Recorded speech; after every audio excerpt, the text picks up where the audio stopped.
unless Martin can come through. There's Greg Maddux coming down the line, the 21-year-old rookie. Maybe they ask him if he can pinch run, and they're thinking about pinch running for Jody Davis. And I think that's exactly what's going to happen. They need somebody that can run fast enough to score on a base hit. And Martin can catch, so a logical decision. Out comes Jody. And how many pitchers say that their first major league appearance, Harry, is just a pinch runner? How many games did we have? 4 different pitchers involved in offensive situations. Sutcliffe batted for DePino. Sanderson ran for Sutcliffe. Trio ran for Sanderson, all in one play yesterday. And now we have Greg Maddux running for Jody Davis. Maddux spells it M-E-D-D-U-X.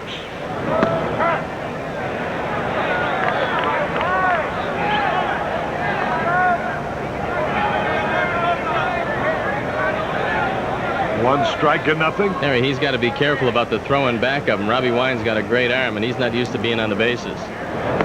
Whoa, boy, he missed that 2 feet. That's the rally hat from Houston. Ed Lynch is trying everything here. 1 walk, 1 strikeout. The line on Solano, 1/3 of an inning pitched. 3 hits, 3 runs, they're all earned. 1 walk, 1 homer. 0-2 the count. Danny Darwin.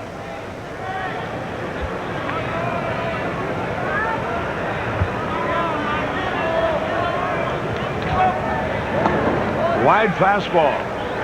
1-2 the count. Looked like he was just wasting that fastball to set up the breaking ball that Martin looked so bad on a moment ago. He's going to probably try to throw it in the dirt. Maybe he can get away from Robbie Wine.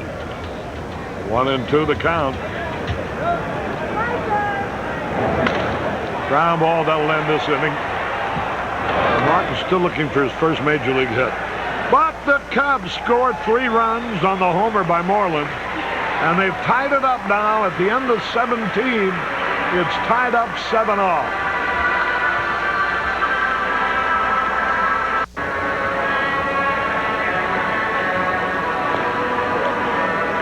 Harry Carey and Steve Stone from Wrigley Field. You're watching Chicago Cubs baseball over WGN Channel 9, where each evening at 9 on 9, you see the news.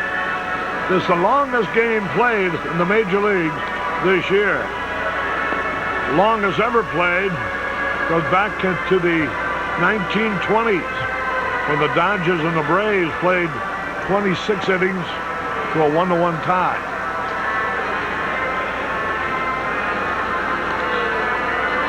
All home games are televised on Channel 9, are done in stereo, so uniquely, every run scored in this 18-inning ball game has been scored in stereo. Well, you could tell, Harry. 3 runs in the top of the 17th. The Cubs come back with 3 in the bottom of the 17th, and we're going to get our first look at young Greg Maddux, who's got to be a little anxious at this point. Pressed into service here in a relief role. Look at those numbers at Iowa. 10-1. He won those 10 games in a row. 3.02 ERA, 5 complete games. And this is his first major league action. Something he'll always remember. I looked him up today because Pete Van Auken had called me this morning, and he wanted to come up to see Greg pitch his first game. He didn't think it'd be today, though. Well, I told him that he had a chance to be written in today in the suspended game. Otherwise, he was going to start on Sunday. But Pete wanted to be remembered to the young man, so I was talking to him before the game. Maddux played at Peoria last year. Here's Craig Reynolds to lead it off here in the top of the 18th. A little tap coming in is Sandberg. Throws the first for the out. Manny Hernandez now loosening up in the bullpen for the Astros. Here's Billy Hatcher. One Cub farm product facing the other. Hatcher came up in the Cub organization. traded this year to the Astros. Now he is facing Greg Maddux. Greg's brother Mike pitches for the Phillies. He throws hard. He's a slim young man, just 21 years old.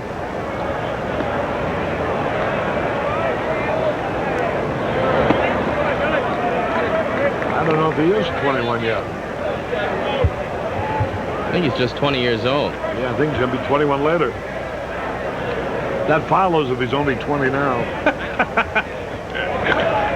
High pop foul out of play. Boy, I can't fool you for a minute. Not a bit.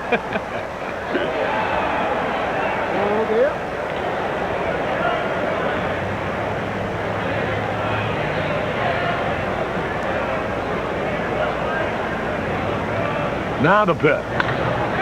There's a drive way back. It might be near the wall. It could be. And it is. Billy Hatcher hits a 2-1 pitch into the left center field stands. And again, the Astros have taken the lead. He didn't show him any breaking balls. He just threw him 4 straight fastballs, and falling behind him, he got in trouble. Wind blowing out today. Anything hit high into left field's got a shot at going out. You can see the fastball got up. It didn't get in quite enough. And the Astros regained the lead. Hatcher now with a 12-game hitting streak. His 4th homer of the year. He just bit the hand that once fed him. Here now is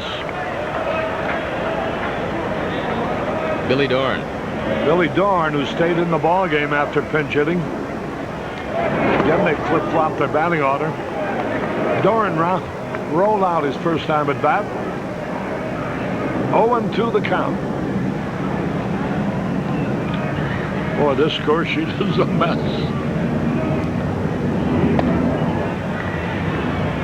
1-2 the count.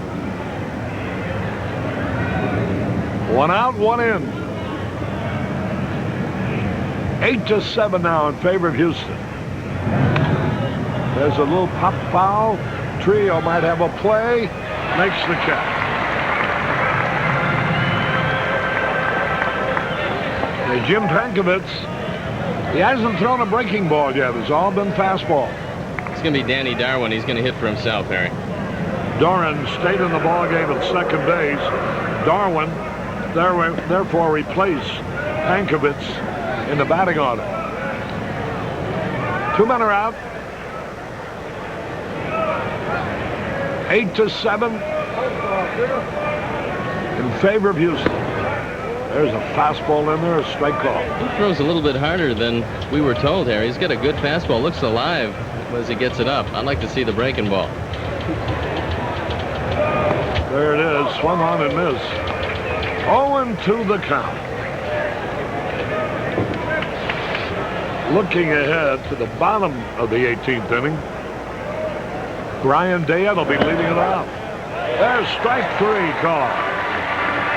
So 1 run on 1 hit. We go to the bottom of the 18th. Houston out in front again, 8-7.